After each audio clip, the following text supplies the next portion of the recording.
Estimada audiencia, muy buenas tardes.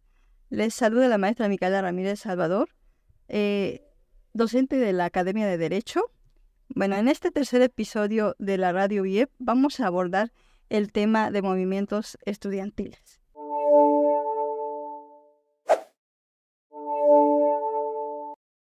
Hola compañeras, muy buenas tardes. Muy buenas ¿Cómo tardes. están? Buenas tardes. Como es bien sabido, recientemente tuvimos el aniversario del movimiento estudiantil ocurrido el 2 de octubre del año de 1968. ¿Qué les parece si platicamos un poco sobre los factores que dieron origen a este importante movimiento? Claro que sí, con mucho gusto. Adelante. Ok, bien. Primeramente comenzaremos con la compañera Lucero, la maestra Lucero García Cuamait, docente de la Academia de Derecho. Y bien, compañera, ¿cómo está? Para que le pregunte cómo se siente.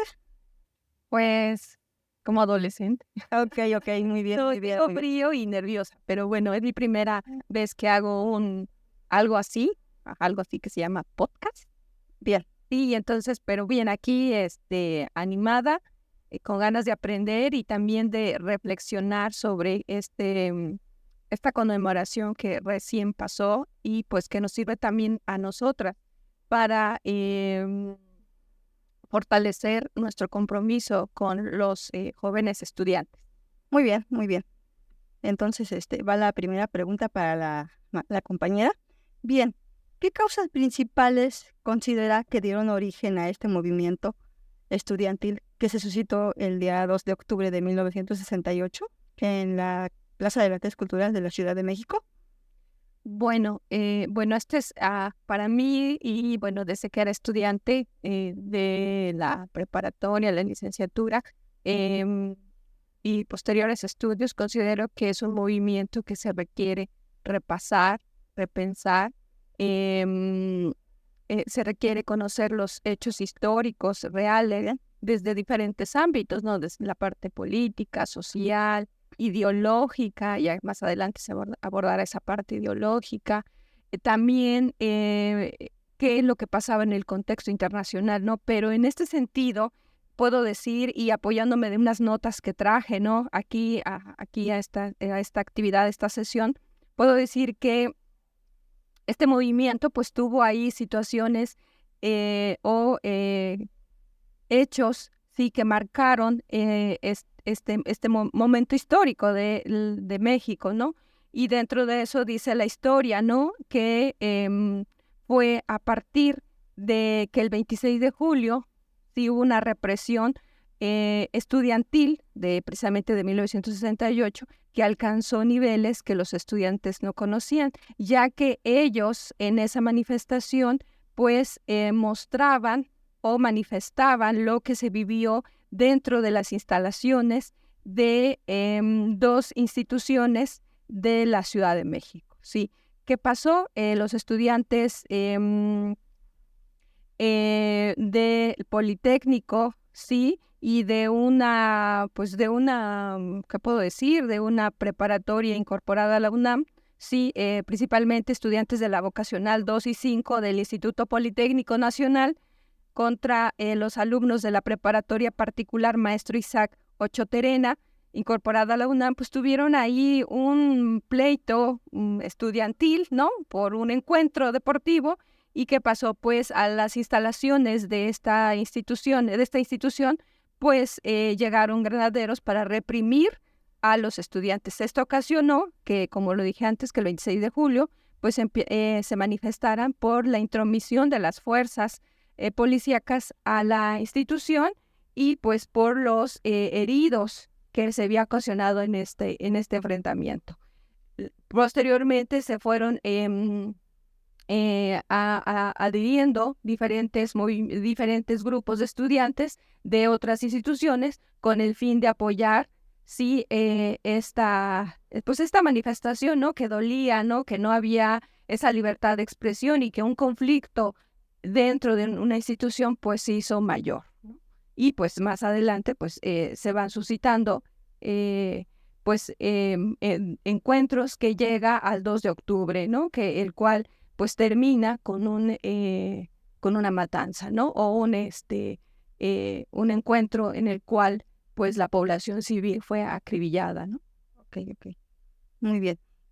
Considero que tocaste un tema muy importante, compañera, pero son los movimientos internacionales que más adelante la doctora Belinda nos hablará de ese tema. ¿Qué te parece si seguimos con la siguiente pregunta? Sí, adelante. Ok, muy bien. ¿Consideras que hay relación con lo que hoy conocemos como la desaparición forzada de las personas en cuanto al tema relevante que estamos tocando ahorita? Pues mira, en el 68 sí hubo desaparición forzada, pero no se reconocía a nivel, digamos, jurídico, ¿no? O social, no se tenía ese reconocimiento, perdón. Pero es hasta pues años recientes en donde ya se le da esa presencia, ¿no? A nivel jurídico, a partir, no sé, del artículo 2 de la Convención contra la Desaparición Forzada de la Organización de las Naciones Unidas, donde ya, digamos, pone en la letra, ¿no? Que es la desaparición forzada, ¿no? Ya se le da lugar, ¿no? Y entonces dicen, pues lo que ha pasado en diferentes partes del mundo, en México, se le puede catalogar como desaparición forzada. Y bueno, ¿qué pasa en materia de derechos humanos? ¿Qué es qué derechos humanos se viola en la desaparición forzada? Pues va desde la libertad, la seguridad de la persona, derecho a no ser sometido a torturas, tratos crueles, inhumanos o degradantes, derecho a un nivel de vida adecuado, derecho a la salud, a la educación. O sea, es una serie de derechos, ¿no? Que se violentan por esta desaparición forzada. Aquí en México, pues se le puede dar como antecedente al México 68 como parte de la desaparición forzada, pero fueron diferentes después actos, ¿sí?, contra la población civil que se suscitan en México, que se le llamó, como lo sabemos, ¿no?, la guerra sucia que se vive de los años 60 a los 80, es donde se da desaparición forzada a diferentes personas, ¿no?, que están en contra del Estado, ¿no?, ese partido de Estado en contra de el sistema mexicano en ese momento, ¿no? Y entonces expresa su malestar, cosa que el Estado pues no le conviene, y entonces manda a su fuerza militar, sí, a aplicar la desaparición, ¿no? Entonces, pero en México, pues eso es algo reciente que se le da categoría, digamos, jurídica o reconocimiento jurídico allá por los años 2000, ¿no? 17, ¿no? Con la ley general es en materia de desaparición forzada de personas, ¿no? Y pues al mismo tiempo nace el Sistema Nacional de Búsqueda de Personas, ¿sí? Y una comisión para la Comisión Nacional de Búsqueda de Personas, sí, que se encargan para ver, pues buscar precisamente a estas personas, ¿no?, que han vivido ese acto inhumano, y para poder responder ante esas familias, ¿no?, que sufren pues esto que lacera, ¿no? Muy bien, maestra Lucero. Agradezco su respuesta. Ahora sí, toca el turno a la doctora Belinda Rodríguez Arrocha, igual es docente de la Academia de Derecho. ¿Le parece si formulamos la siguiente pregunta, doctora? Sí, claro. Muy bien. Bien, como les decía anteriormente, la doctora Belinda nos va a hablar de los movimientos internacionales, ¿ok? ¿Qué otros movimientos estudiantiles considera usted o cree que hubo durante los años 60, doctora? Sí, bueno, el año 1968 concretamente fue un año de efervescencia estudiantil, básicamente en los países del continente europeo y del continente americano, pues en Reino Unido, Bolivia, Brasil, etcétera, etcétera. Ahora bien, yo voy a centrarme fundamentalmente en la mención a el movimiento en Praga 1968, pero sobre todo a el movimiento del llamado Mayo francés y de el proceso de rebeldía estudiantil frente al régimen franquista en los años 60 y 70 en España.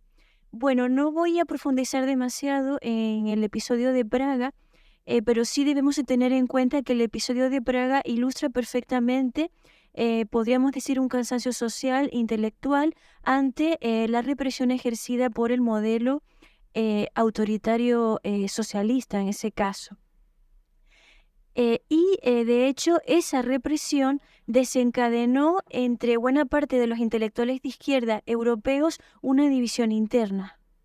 Una división interna entre los que continuaban defendiendo sus postulados ideológicos, pero que se oponían al ejercicio de la autoridad y la vulneración de los derechos en el referido modelo político, mientras que había otros que continuaron defendiendo el ejercicio y la preservación de ese modelo frente al modelo imperialista capitalista, ¿no?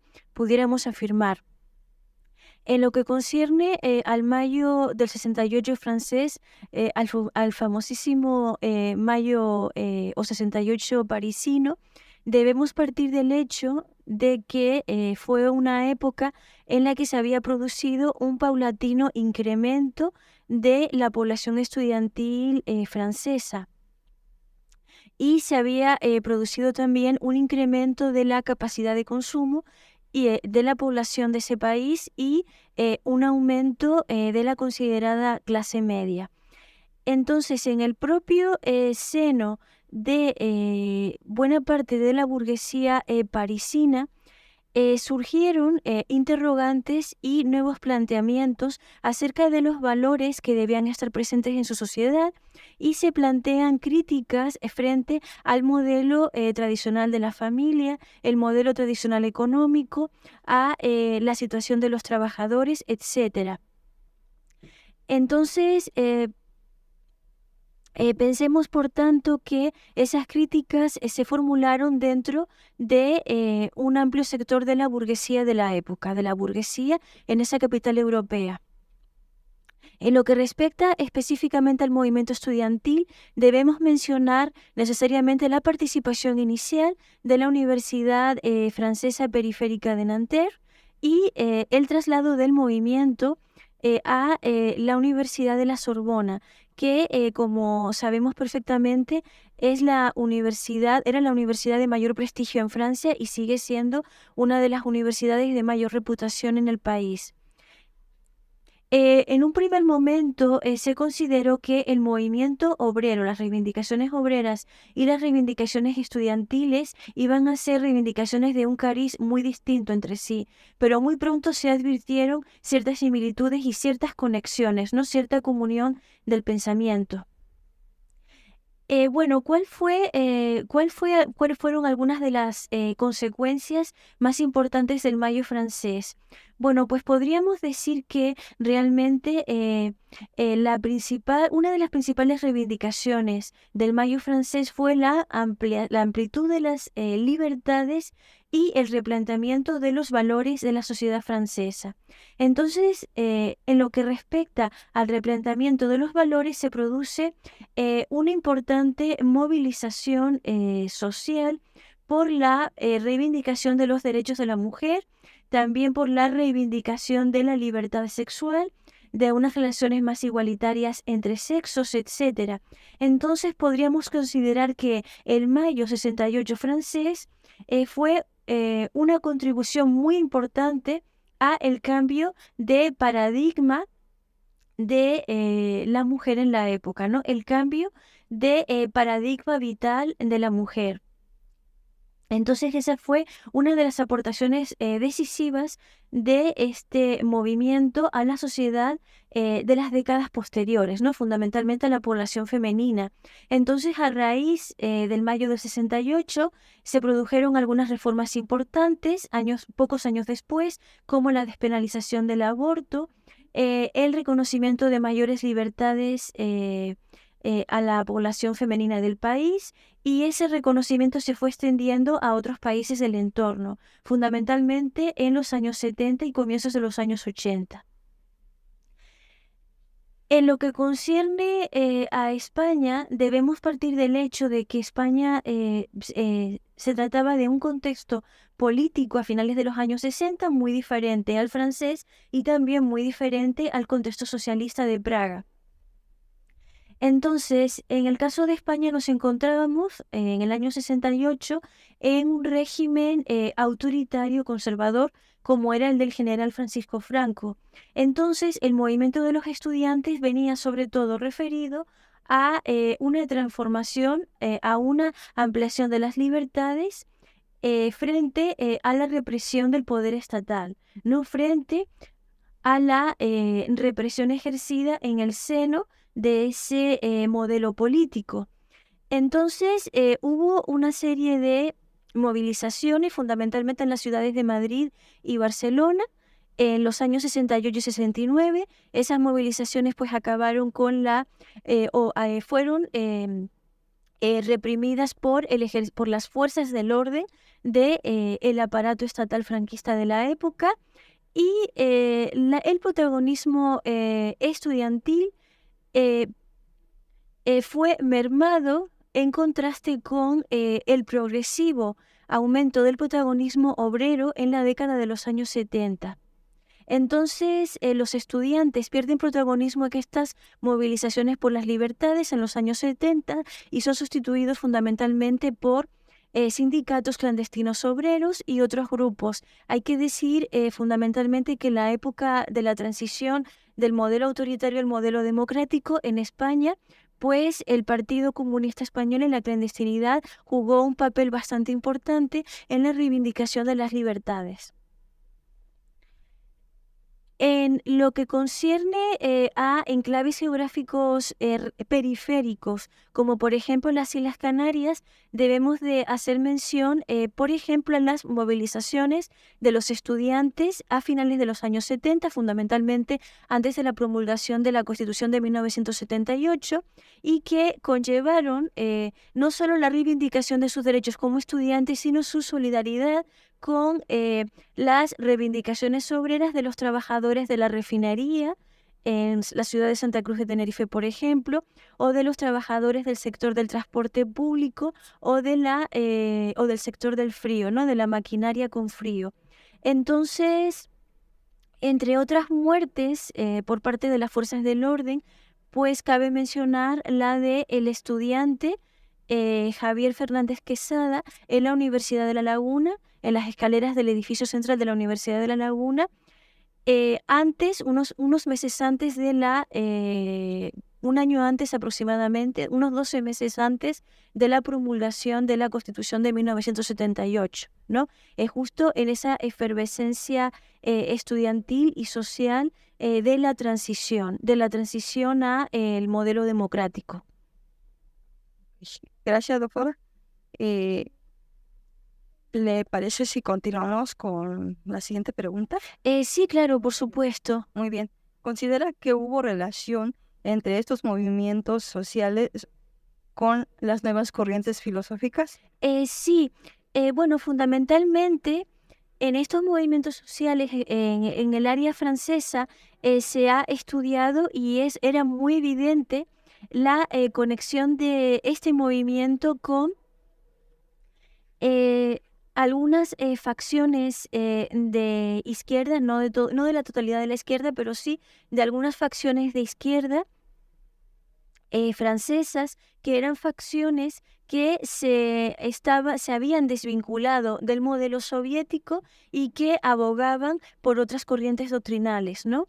Está muy claro que el movimiento del maoísmo o las simpatías con el maoísmo repercutieron de una manera visible en el mayo del 68 francés, tal y como fue apreciada en las pancartas, en las reivindicaciones del sector estudiantil. En lo que concierne específicamente a el pensamiento francés, pues debemos hacer una obligada alusión a la línea sartriana que fue muy relevante en las reivindicaciones obreras y en el apoyo al movimiento estudiantil, y por supuesto también a la línea de una de sus parejas, que fue Simone de Beauvoir, tal como Simone lo expresa en su memoria autobiográfica La ceremonia del adiós, en el que relata los últimos años de vida de quien fuera el célebre filósofo, ¿no? Su pareja. Y hay algo muy curioso, y es que, por ejemplo, el filósofo, el pensamiento sartriano se mostró solidario con las reivindicaciones obreras y estudiantiles, pero al mismo tiempo se percibe como un pensamiento de procedencia burguesa, ¿no? Entonces Beauvoir, por ejemplo, nos relata cómo ellos iban a arengar a los obreros en sus fábricas y luego, después de finalizar una temporada de arenga, se marchaban algunas semanas de vacaciones a algún entorno paradisíaco de Francia, alguna ciudad italiana, etcétera. Pero bueno, ello no quita que, reconociendo su procedencia burguesa, pues se expresaran comprometidos se mostraran sinceramente comprometidos con las reivindicaciones obreras y estudiantiles a través de visitas a los campos, a través de conferencias públicas, a través de la escucha de los representantes principales de los obreros, etcétera, etcétera. Entonces, podríamos afirmar también que además de el pensamiento sartriano y la línea feminista de Beauvoir y otras personas que se habían alejado del modelo soviético y que se habían acercado más al modelo maoísta, como fueron algunos compañeros de la célebre pareja, podríamos también considerar el impacto, al menos en el modelo educativo, en el contexto educativo de la Escuela Pedagógica de Summerhill. Entonces, la Escuela Pedagógica de Summerhill tuvo una influencia decisiva a finales de los años 60, incluso en la década de los años 70, y fue una escuela pedagógica que abogaba por el fin de la autoridad tradicional en el modelo educativo y también por la supresión de las virtudes que se habían considerado imprescindibles en los salones, como por ejemplo la puntualidad, la jerarquía educativa, la disciplina, la memorización en el estudio, etc. Entonces la escuela de Summerhill aboga por una mayor autonomía y libertad del estudiantado y por una mayor resolución e incentivo de las actividades en grupo y por una supresión paulatina de las tareas de realización individual. En el ámbito de la filosofía también debemos hacer una obligada mención a Habermas, ¿no? Habermas fue también otro autor que influyó decisivamente en el trasfondo ideológico de los movimientos de los años 60 y 70. Bueno, con esta pequeña charla concluimos. Pues no me queda más que agradecerles, compañeras, por esta pequeña charla. Muchas gracias y que tengan una buena tarde. No hay de qué, ha sido un placer. Muchísimas gracias, compañera. Muchas gracias.